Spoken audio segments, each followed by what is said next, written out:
genealogía de Cristo hoy. La hermana Neri creo que fue la que habló un poquito más acerca de la genealogía de Cristo, que le tocó a ella en su clase, y hablábamos que de los 3 evangelios sinópticos, solo 2 de esos evangelios tienen genealogía. ¿Cuáles son? Mateo, uno de ellos, y el otro de los evangelios, Lucas. Amén. Son Mateo y Lucas son los 2 que tienen genealogía, y sabemos que ambos se escribieron con propósitos diferentes. ¿Alguien sabe la razón por la cual a quién le escribió Mateo y a quién le escribió Lucas?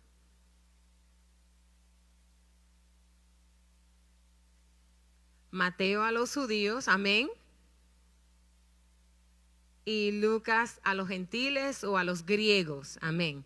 El propósito de Mateo era enseñarle al pueblo que Jesús era el rey de los judíos. Lucas hablaba a los griegos, enseñándole a ellos que Jesús era el hombre perfecto, el hombre esperado. Sabe que los griegos esperaban un hombre perfecto y Jesús fue ese hombre perfecto. El propósito de Mateo fue presentar a Jesús como el Mesías, como el rey de los judíos. Por tanto, comienza su genealogía, y yo voy a hacer esto rápidamente porque yo sé que ya hemos tocado esto. Comienza con Abraham, el padre de la fe, ¿verdad? Comienza con él y termina ¿con quién? Termina con David, pero termina con Jesús. Lucas lo hace de la manera contraria, ¿verdad? Él comienza con Jesús y termina con Adán. Mateo usa la línea de José y Lucas usa la línea de María.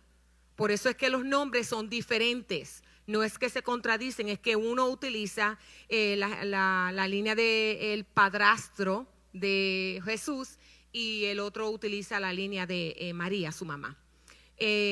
Lucas enfatizó en que Jesús era completamente humano, por lo tanto empezó con Jesús y fue la dirección opuesta, mientras que Mateo comienza con Abraham porque quería darle a entender a los judíos que él era el hijo de David y era el que podía estar en el trono. Así que cuando leemos ambas listas sabemos que hay un doble derecho al trono de David. Él era el rey que tanto esperaban, tanto como la línea de su padrastro José y su mamá María. Ahora yo quiero que alguien me lea Mateo capítulo 1, versículos del 1 al 16, que son los versículos que vamos a estar considerando en esta noche. Y yo le di estos versículos a alguien y si me los puede leer, no sé quién lo tiene. Mateo capítulo 1 y vamos a leer del 1 al 16.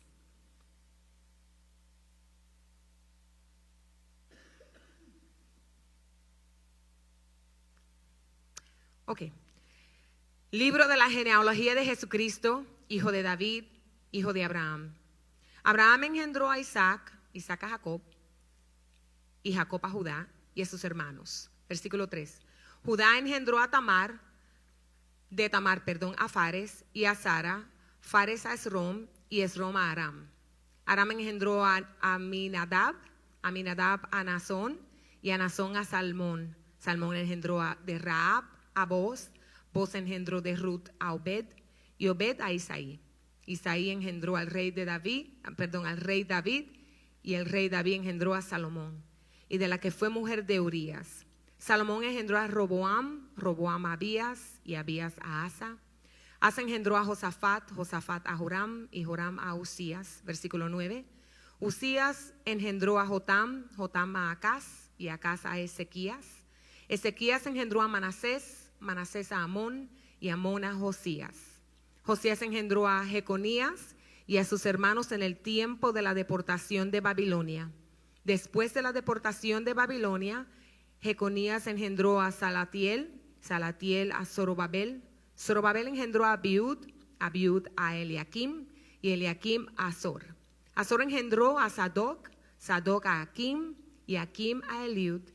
Eliud engendró a Eliezer, Eliezer a Matán, Matán a Jacob y Jacob engendró a José, marido de María, de la cual nació Jesús, llamado el Cristo. Amén. Y estos son los versículos que vamos a considerar en esta noche.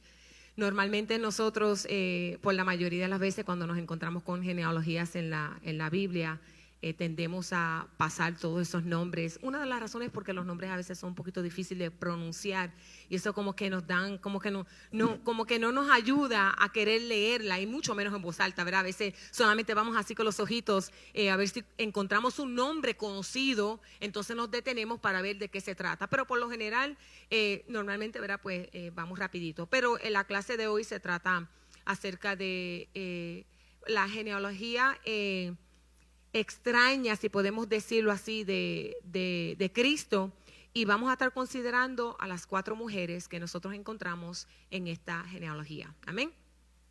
En los tiempos bíblicos, cada mañana el varón judío daba gracias a Dios por 3 cosas. ¿Alguien sabe las 3 cosas que los judíos decían? Los hombres judíos le daban a Dios gracias todos los días por 3 cosas. Número 1, porque no eran gentil. Número 2, le daban gracias a Dios por no ser esclavos. Y número 3, por no ser mujer. Esas eran las 3 cosas que los judíos le daban gracias al Señor, los hombres judíos. Por no ser gentiles, por no ser esclavos y por no ser mujer. Por lo tanto, es sorprendente ver a que el nombre de mujer en la genealogía judía es lo más sorprendente. No solamente que vemos 4 mujeres, sino quiénes eran esas 4 mujeres que Mateo pone en la lista. Y en esta noche queremos hablar acerca de esas 4 mujeres. La primera es Tamar. ¿Alguien conoce la historia de Tamar que quiera compartir conmigo en esta noche? ¿Quién era Tamar? Su historia se encuentra en Génesis capítulo 38. ¿Alguien conoce quién era Tamar?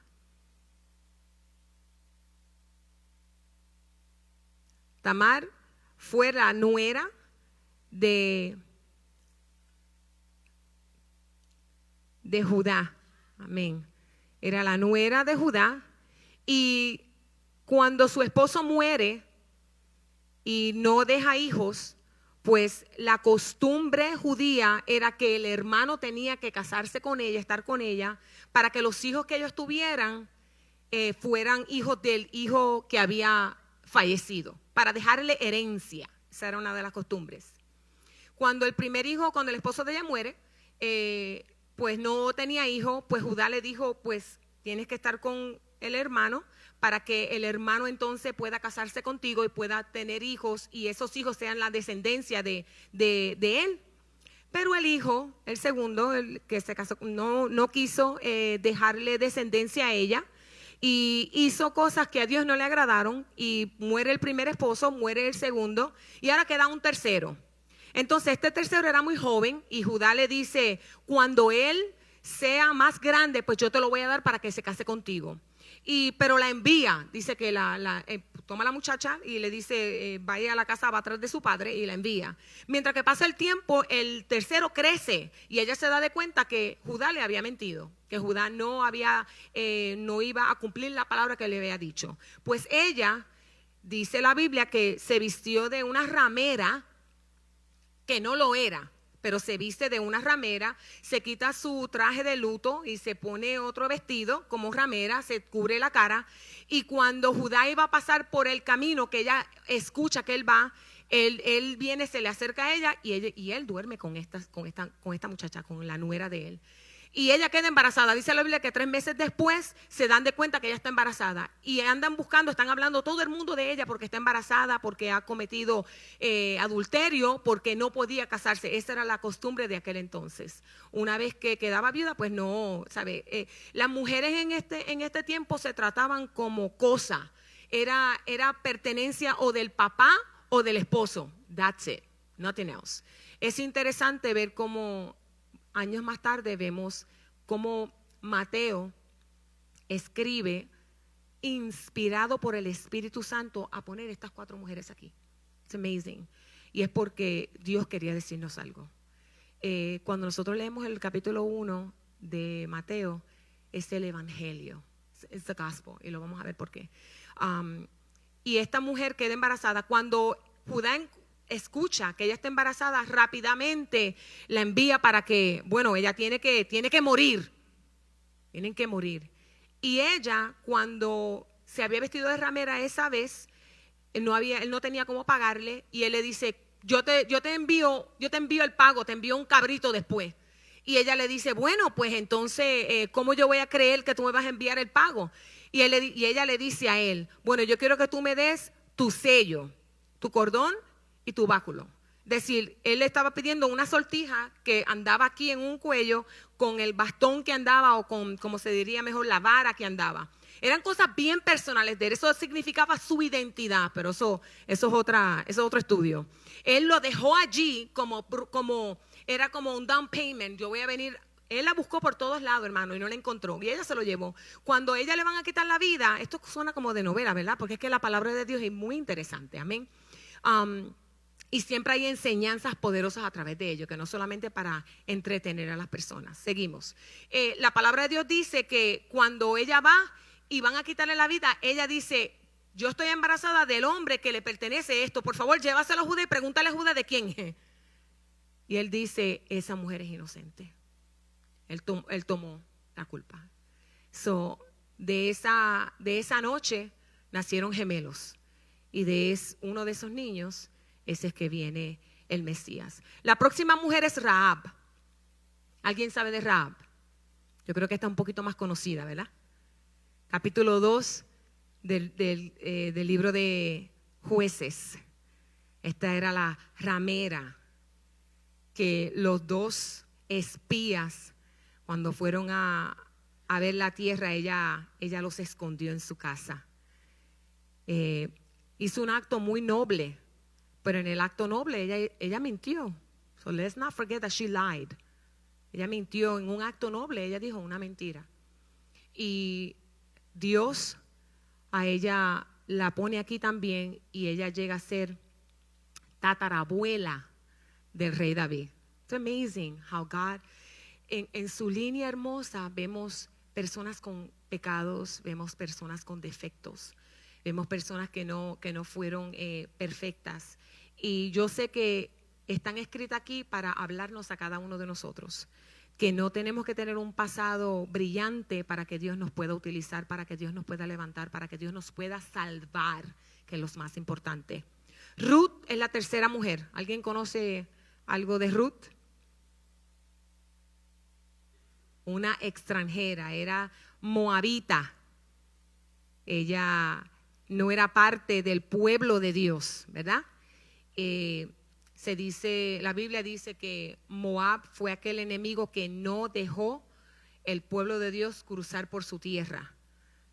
Y por eso Dios la castigó y no podían ser parte de ellos. Y con todo y esto, Ruth es aquella mujer que le dice a su suegra, donde quiera que tú vayas yo iré, y tu Dios será mi Dios y tu pueblo será mi pueblo. Fueron unas palabras maravillosas. Por este acto de fe de esta mujer está aquí en la genealogía de Cristo. Y la última es el nombre, y aunque no aparece su nombre, Betsabé, pero nos recuerda del pecado de David. ¿Cuál fue el pecado de David que se asocia con esta mujer? ¿Alguien sabe? Eso está en 2 Samuel capítulo 11. ¿Alguien conoce de esta mujer?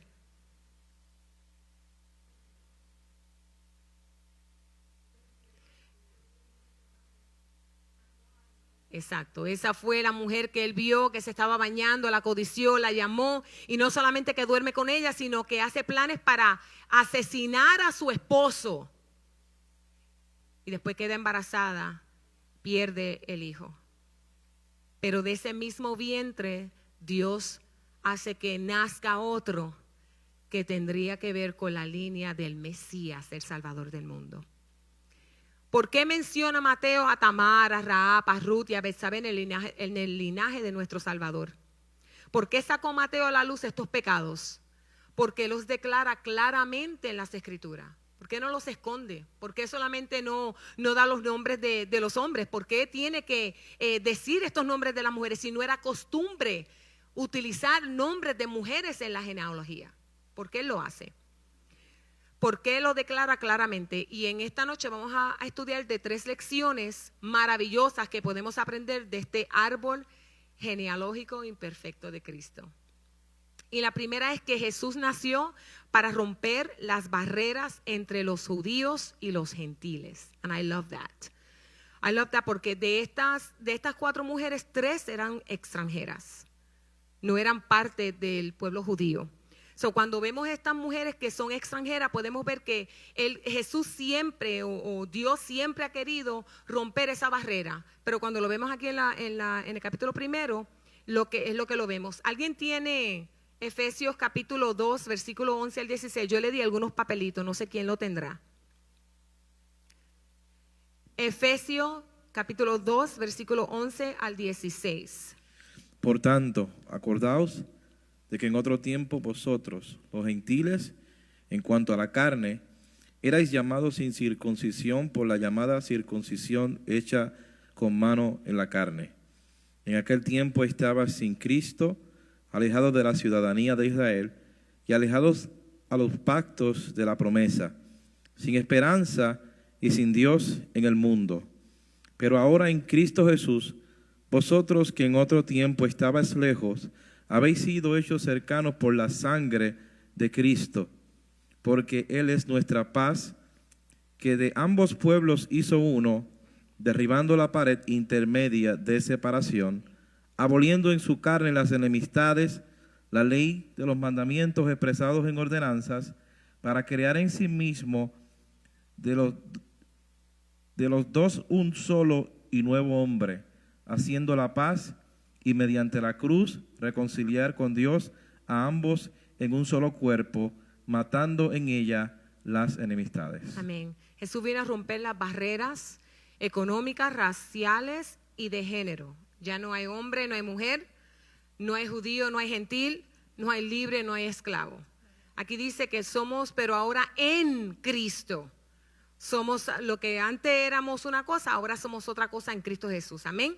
En esta tierra muchos excluyen a otros por motivos de raza, de tribu, nivel de educación o situación económica. Trasladarse a esta tierra muchas veces se nos hace difícil. ¿Cuántos de nosotros hemos venido de otros países que hablaban otro idioma que no era inglés? Y se nos fue difícil. La mayoría de nosotros se nos fue difícil trasladarnos de nuestros países a este lugar donde se habla otro idioma, donde las costumbres son diferentes, donde hasta la temperatura, ¿cómo se diría? El clima, gracias. El clima es diferente. Yo me acuerdo mudarme acá cuando tenía 8 años a la ciudad de Nueva York de Puerto Rico y fue difícil para mí. Eso que dicen que para los niños es más fácil acostumbrarse que los adultos, y yo de niña me acuerdo, 8 años, cuán difícil fue para mí dejar a mi isla, a mi familia, a lo conocido, a mis amiguitos y todo lo demás, a venir a este país, a un idioma donde yo no entendía, no podía comprender lo que me estaban diciendo las maestras, no podía hablar con los estudiantes, no nos podíamos comprender. Fue bastante difícil, pero ¿cuántos saben que trasladarse a la tierra celestial no es difícil? Eso no va a ser difícil para nosotros, eso va a ser fácil. La Biblia dice que Él es la puerta, ¿verdad que sí? Nosotros podemos entrar. Así que si se nos hace difícil aquí, allá arriba no se nos va a hacer difícil. Apocalipsis 5:9 dice, tú fuiste inmolido y con tu sangre nos has redimido para Dios de todo linaje y lengua y pueblo y nación. Jesús no vino al mundo para el pueblo judío solamente. Él vino para el mundo, para todo pueblo, para toda lengua, para toda nación. Él no es solamente el Dios de los judíos, Él es el Dios de toda la creación. En Génesis capítulo 7, de versículos 7 y 8, la Biblia habla como Dios llama a Abraham y le dice que Él lo haría, ¿verdad? Lo iba a escoger y le iba a dar una tierra y iba a ser padre de muchedumbre. Luego cuando le da el hijo, le dice que en tu simiente iban a ser benditas todas las familias de la tierra. Esa simiente no podía ser su hijo, porque a su hijo Isaac le dijo las mismas palabras. Yo quiero que alguien me busque. Yo le di a alguien Génesis 26. ¿Tiene alguien Génesis 26? Del 2 al 5. ¿Quién tiene Génesis 26? Ajá, Javier lo tiene. Y se le apareció Jehová y le dijo, no desciendas a Egipto, habita en la tierra que yo te diré. habita como forastero en esta tierra, y estaré contigo y te bendeciré. Esto es lo que Dios le está diciendo a Isaac, no a Abraham. Se parece a la bendición de Abraham, pero es la que le está diciendo ahora al hijo, a la simiente de él. Continúa. Porque a ti y a tu descendencia daré todas estas tierras, y te confirmaré el juramento que hice a Abraham tu padre. Multiplicaré tu descendencia como las estrellas del cielo, y daré a tu descendencia todas estas tierras, y todas las naciones de la tierra serán benditas en tu simiente. Por cuanto oyó Abraham mi voz y guardó mi precepto, mis mandamientos, mis estatutos y mis leyes. Nuevamente, y todas las naciones de la tierra serán benditas en tu simiente. Cuando Dios le dice estas palabras a Abraham y nuevamente se las dice a Isaac, pues obviamente la simiente no era Isaac, es Cristo. ¿Quién tiene Génesis 28 del 13 al 15?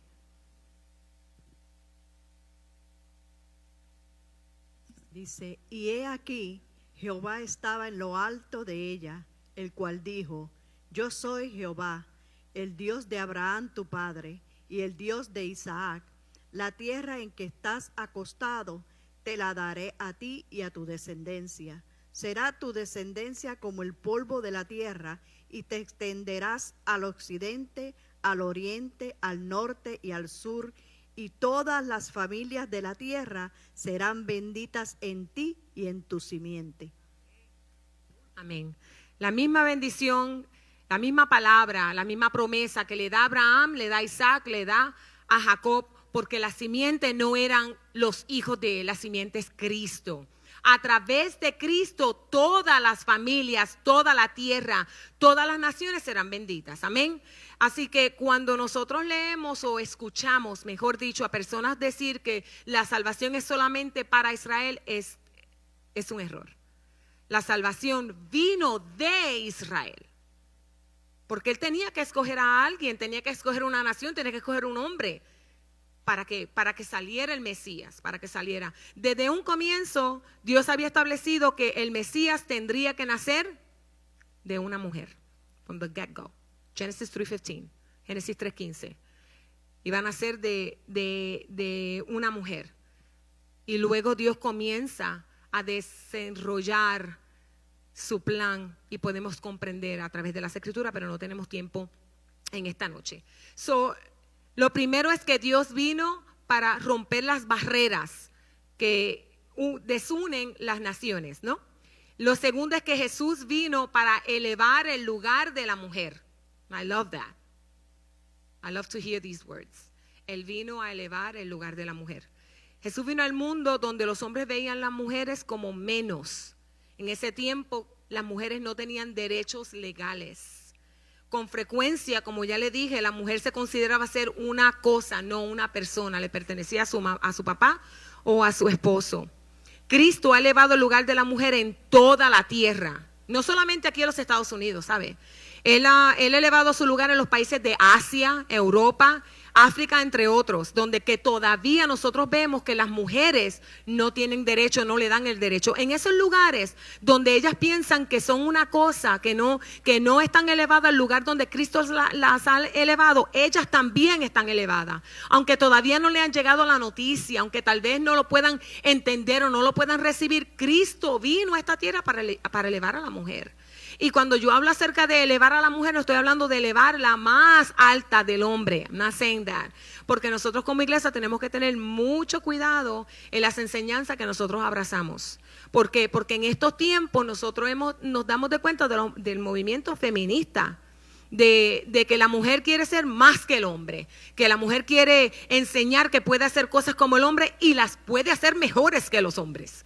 That's a problem. Es un problema. Y nosotros tenemos que estar muy apercibidos porque Jesús nos da a nosotras las mujeres el lugar que nos corresponde. Tenemos un lugar. Dios nos creó diferente, pero tenemos un lugar y tenemos que ser obedientes a ese lugar. ¿Quién tiene Efesios capítulo 5, versículo 28?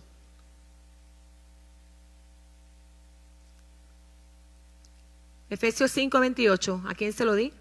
Ajá.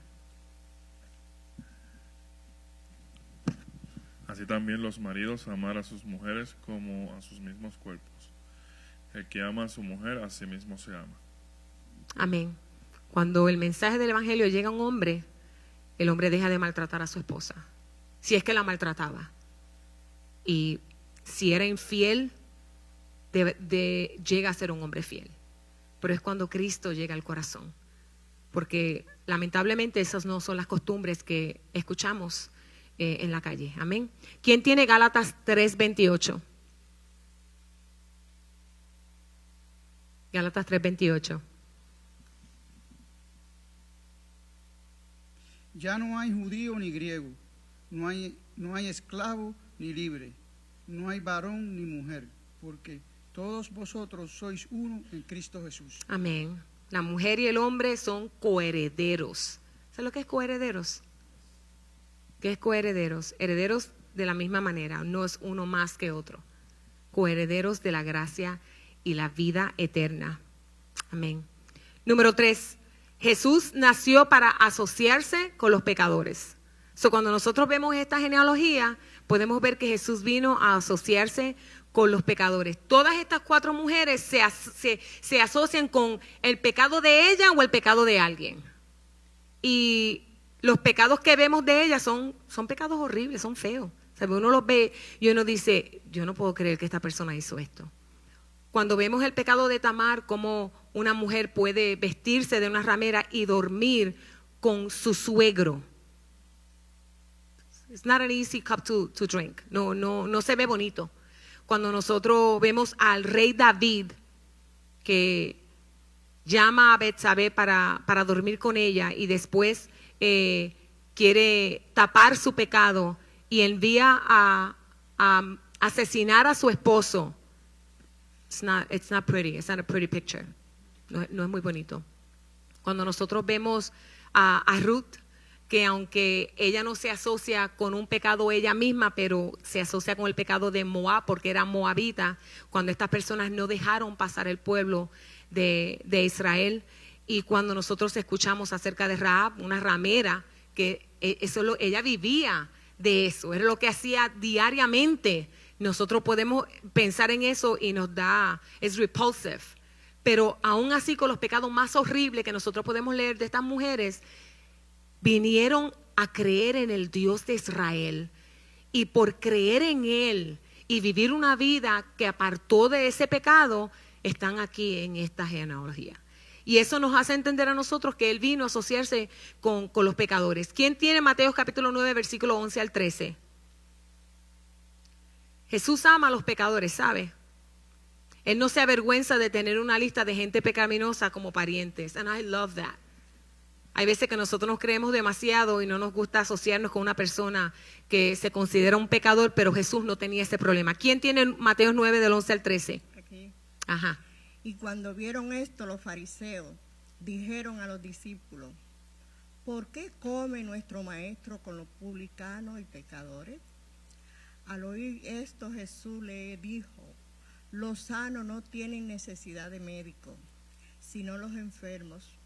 Y aprended lo que significa misericordia quiero, y no sacrificio, porque no he venido a llamar a justos, sino a pecadores al arrepentimiento. Amén. Sabe que los fariseos se quejaban porque Jesús comía con los pecadores.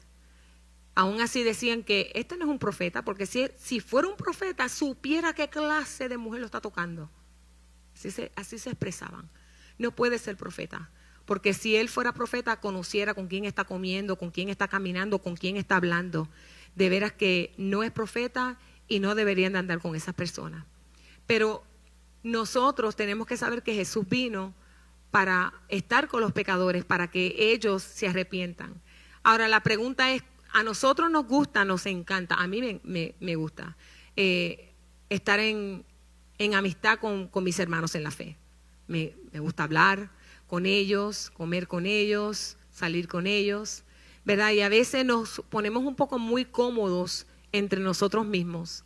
Pero ¿cómo le vamos a llevar el evangelio o cómo vamos a testificar a aquellos que no son creyentes si no pasamos tiempo con ellos?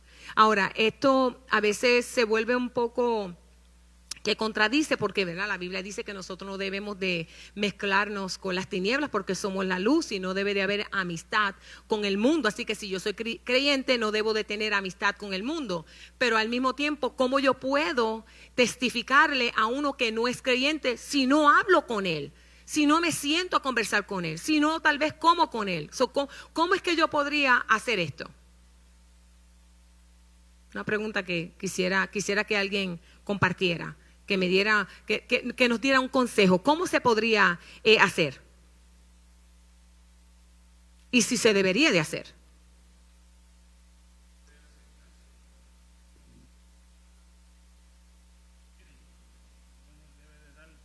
Testimonio de uno mismo que uno es de Cristo. Y cuando tú eres la luz, pues esa luz debe de alumbrar para que ellos vean algo diferente en ti. Entonces nosotros podemos pasar tiempo con los que no son creyentes. El momento es cuando yo no puedo comprometer mis valores. Que yo no me convierta a ellos, pero que ellos se conviertan a nosotros. Un ejemplo puede ser en el trabajo. Muchos de nosotros trabajamos secularmente y estamos con personas que no le sirven al Señor.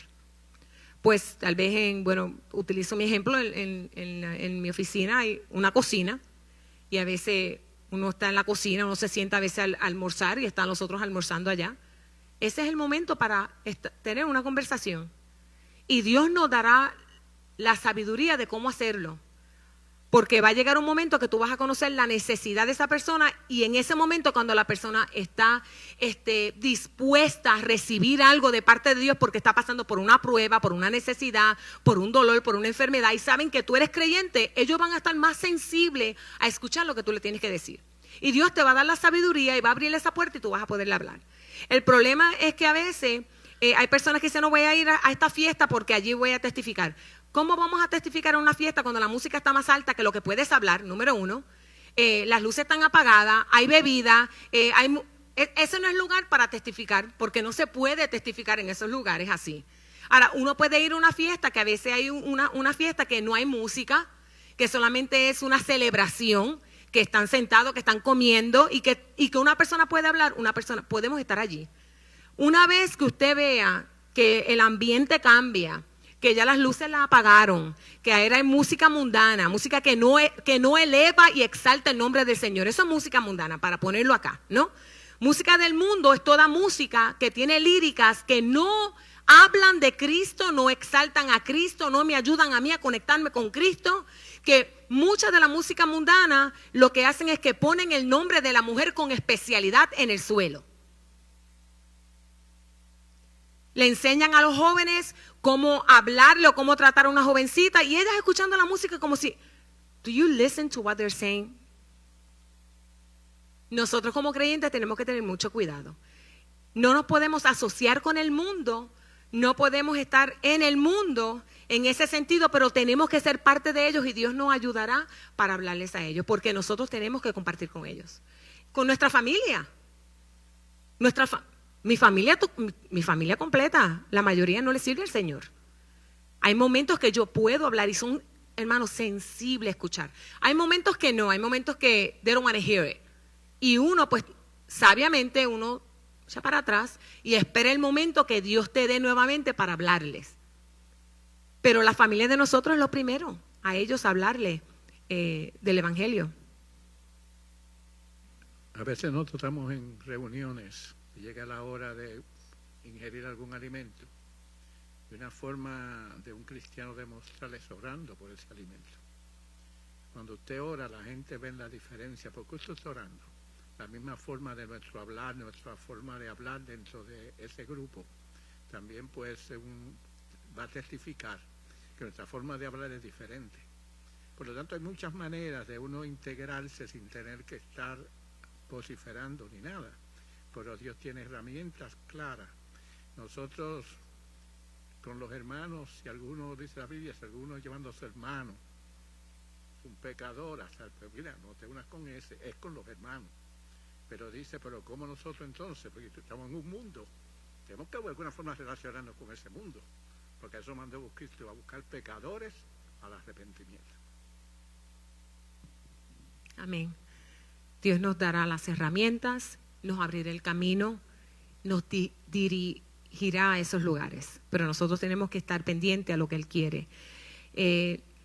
Los engañadores como Tamar pueden venir a Dios a través de Jesús. Nuestro Salvador puede perdonar los pecados como los perdonó a Rahab.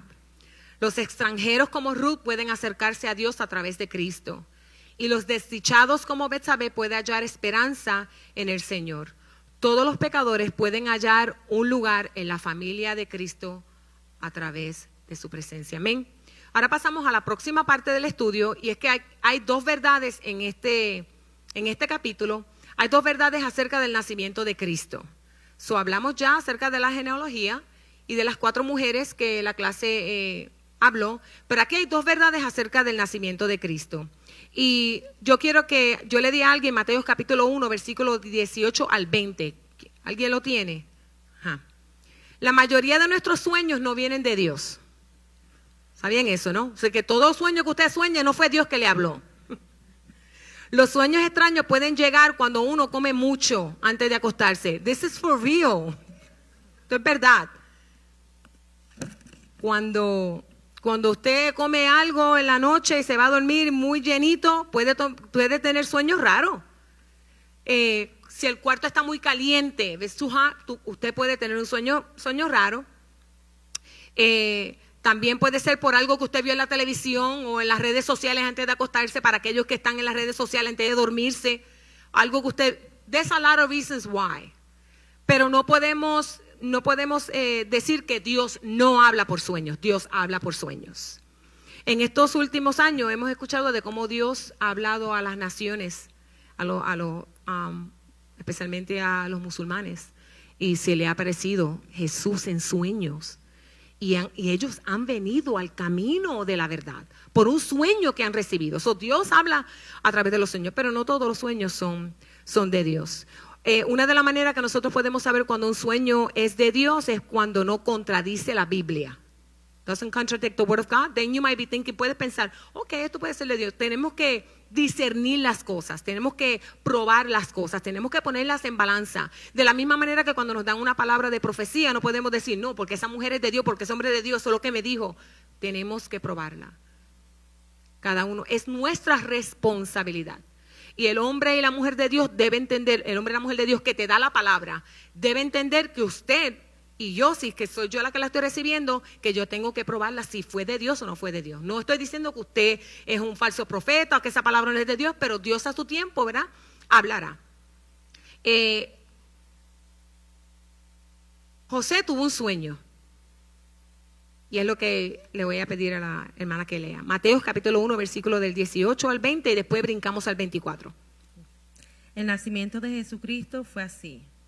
Estando desposada María, su madre, con José, antes que se juntasen, se halló que había concebido del Espíritu Santo. José, su marido, como era justo y no quería infamarla, quiso dejarla secretamente. Y pensando él en esto, he aquí un ángel del Señor le apareció en sueños y le dijo: José, hijo de David, no temas recibir a María tu mujer, por lo que en ella es engendrado del Espíritu Santo es. 24. Y despertando José del sueño, hizo como el ángel del Señor le había mandado, y recibió a su mujer. Amén. La Biblia dice que María estaba comprometida con José.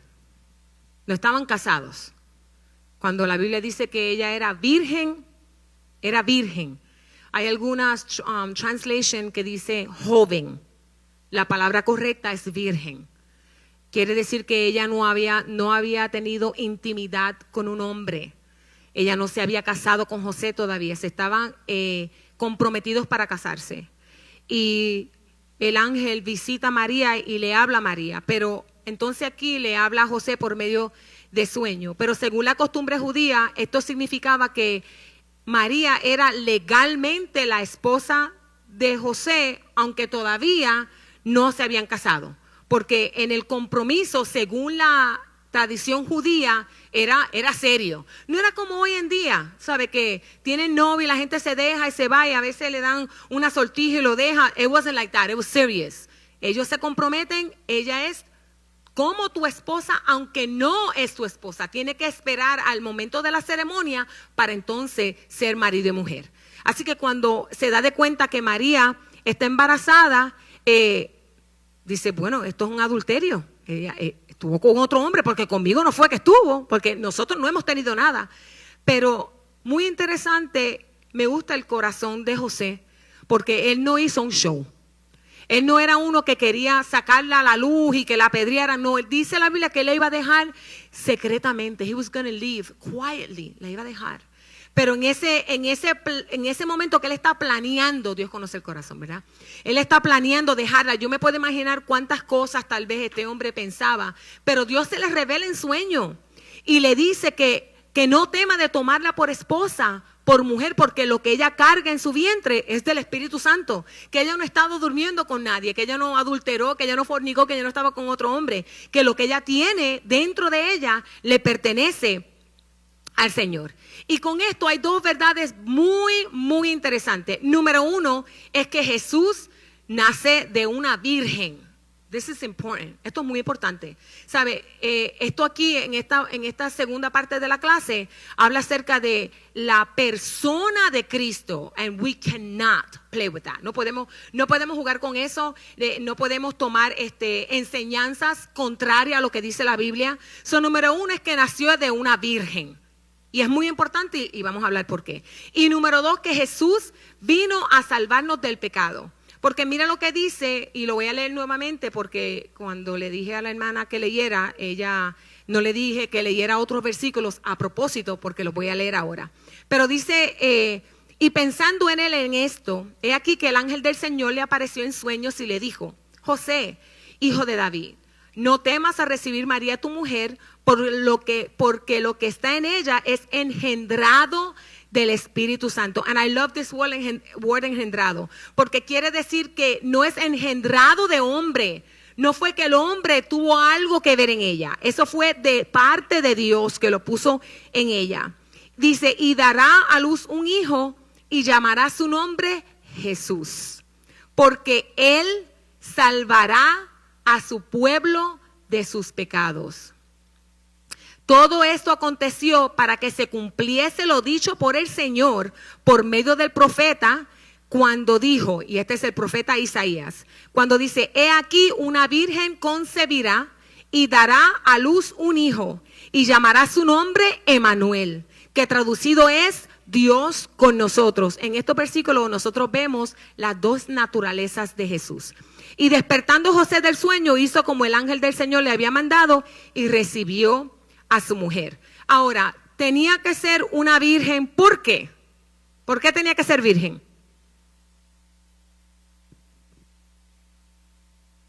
El pecado viene en cuanto al engendramiento. El hombre, cuando el hombre participa, esos cromosomas llevan el pecado.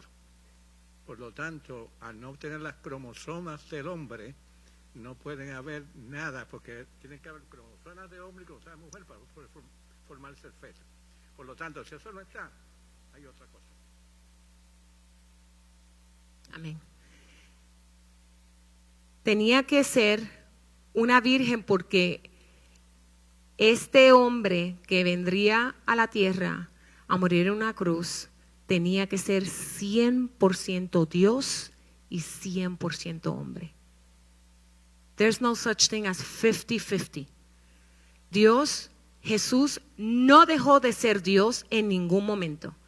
Hay alguna enseñanza por ahí que dice que Él dejó sus atributos o dejó su deidad en el cielo cuando la Biblia dice que se despojó. That's not the story. Él nunca dejó de ser Dios, nunca dejó de ser hombre. Era importante para que el Hijo de Dios, la segunda persona de la Trinidad o Triunidad, tenía que ser 100% Dios y 100% hombre. Tenía que nacer de una virgen, no solamente porque es lo que había establecido la Biblia, ya eso era para que se cumpliese la profecía, como dice Mateo, que está en Isaías, I believe it's chapter 7, cuando habla acerca de la mujer. Por eso que cuando también dice que será Emanuel, cuando habla acerca que la mujer, la virgen, dará a luz, está hablando acerca de la humanidad de Cristo. He was going to be man. Dios podía ser una persona, Dios crea de la nada. Podía haber sido un ángel, pero eso no era lo que Dios había establecido. No podía ser ángel, no podía ser creador, tenía que ser un niño que naciera del vientre de una mujer, porque eso es lo que le dijo Dios a Eva, capítulo 3, versículo 15 del libro de Génesis, cuando le dijo, de tu simiente vendrá alguien que aplastará la cabeza. It had to be a human being, pero al mismo tiempo tenía que ser Dios con nosotros. Es la doble naturaleza, es la divinidad, es la deidad de Cristo. Aquí se ve claramente. Él iba a nacer de una mujer, pero iba a ser también Dios con nosotros porque fue engendrado del Espíritu Santo. Ahí en estos tiempos tenemos que tener mucho cuidado con lo que escuchamos, lo que vimos. Otra de las cosas que yo me he dado de cuenta es las predicaciones que se mueven por ahí. Yo tengo mucho cuidado, yo no menciono nombres de predicadores porque yo no estoy aquí para hablar mal de nadie. Pero cuando una predicación exalta al hombre más que Dios, yo tengo problema con eso y yo no puedo escucharla. No porque me lo diga alguien, yo la escucho una vez que sea a trend, ¿cómo se dice? Que sea un estilo de predicación. Es que hay tanta gente que predican lindo, déjeme decirle. Bien elocuentes, se expresan bonito, utilizan una plataforma excelente, carismáticos, usan la palabra del Señor, pero el mensaje es hombre céntrico. No habla acerca de el arrepentimiento, solamente habla para que el hombre se mejore, que Dios está contigo, que Dios te va a levantar, que Él te va a dar todos los sueños que tú tienes se van a cumplir. ¿Dónde en la Biblia nosotros encontramos esas cosas? Dios está con nosotros, sí que Dios está con nosotros, pero tiene que haber un arrepentimiento, tiene que haber un caminar, tiene que haber una intimidad, tiene que haber algo de parte de nosotros. Entonces, cuando yo me encuentro con predicadores de esta manera, a mí me da lástima, me da pena, porque hay personas que lo siguen. Mira, en los tiempos donde antes no teníamos las redes sociales, se escuchaba de profetas y predicadores, y yo veía como la gente corrían para recibir una palabra de aquel profeta, que me dijeran algo. La gente dejaba los servicios de su iglesia para irse tras aquellos profetas para que le dieran una palabra de Dios. I've seen those times, I lived those times. Pero ahora es más fácil escucharlo, porque ahora están en las redes sociales, o tú no tienes que dejar los servicios tuyos, tú los sigues en las redes sociales. Y la gente se está llenando de tanto mensaje hombre céntrico en vez de buscar lo que dice la palabra del Señor. Yo no necesito a alguien que me diga que todo va a estar bien, que Dios va a estar conmigo, que mis sueños se van a poner realidad, que Dios me va a dar todo lo que está en mi corazón. Y eso es lo que normalmente es lo que se está escuchando, lo que suena. Nosotros tenemos que predicar a Cristo, al Cristo crucificado y resucitado. Que Él está con su pueblo, sí, Él está con su pueblo, pero Él está más interesado en perdonar nuestros pecados que otra cosa. Eso no fue lo que el ángel le dijo. Mire lo que el ángel le dijo a él. Estoy buscando por aquí, disculpen. 21. Y dará a luz un hijo y llamará su nombre Jesús, porque Él salvará a su pueblo de sus pecados. Esa es la razón número 1 por la cual Cristo vino a la tierra. Él no vino para hacernos felices.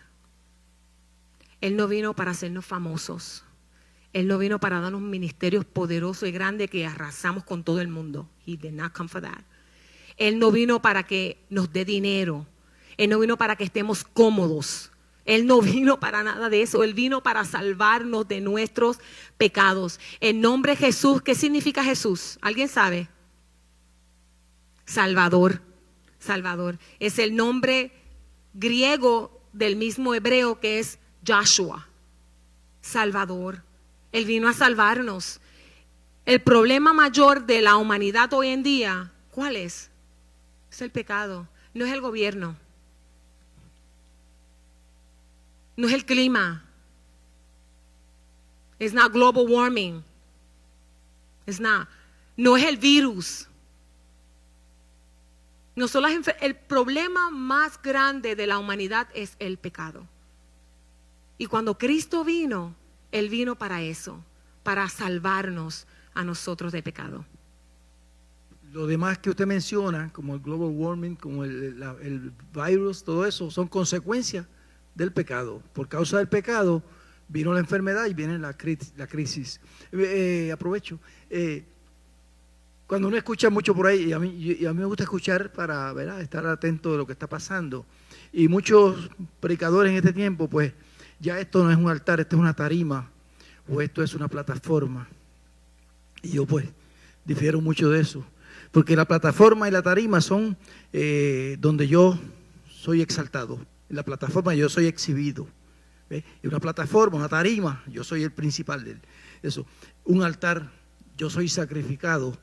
Y el que es exaltado es Jesucristo. Por eso no olvidemos que esto es un altar, el altar del Señor. Thank you, Pastor.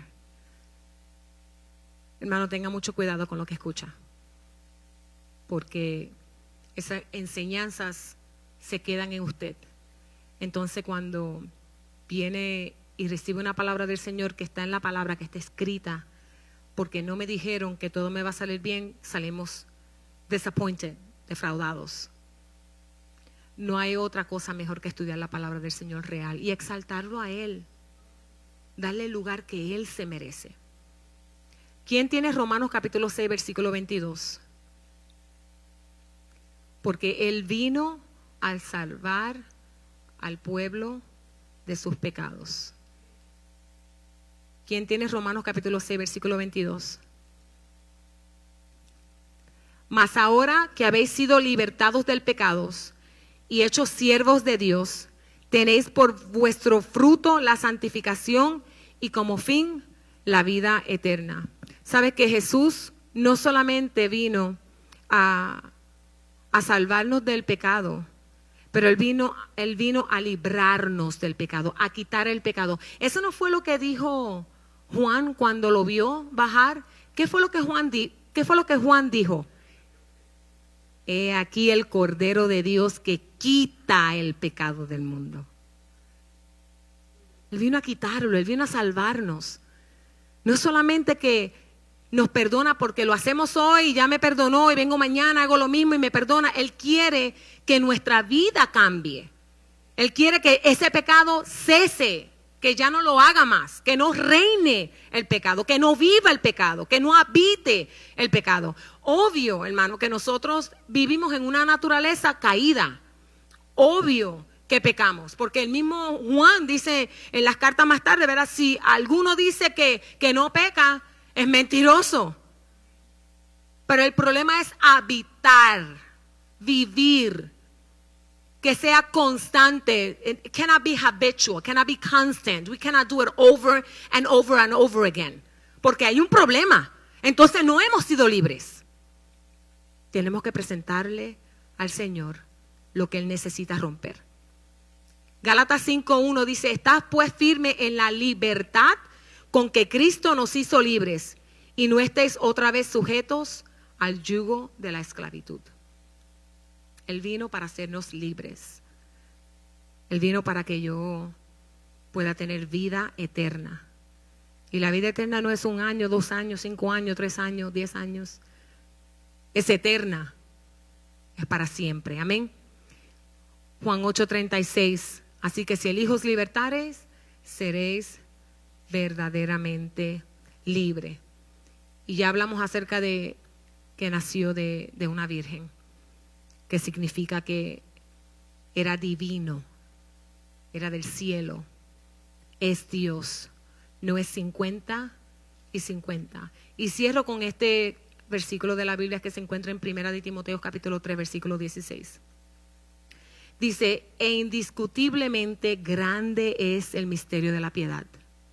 Dios fue manifestado en carne, ahí vemos su divinidad, justificado en el Espíritu, visto de los ángeles, predicado a los gentiles, creído en el mundo y recibido arriba en gloria. Amén. Dios les bendiga.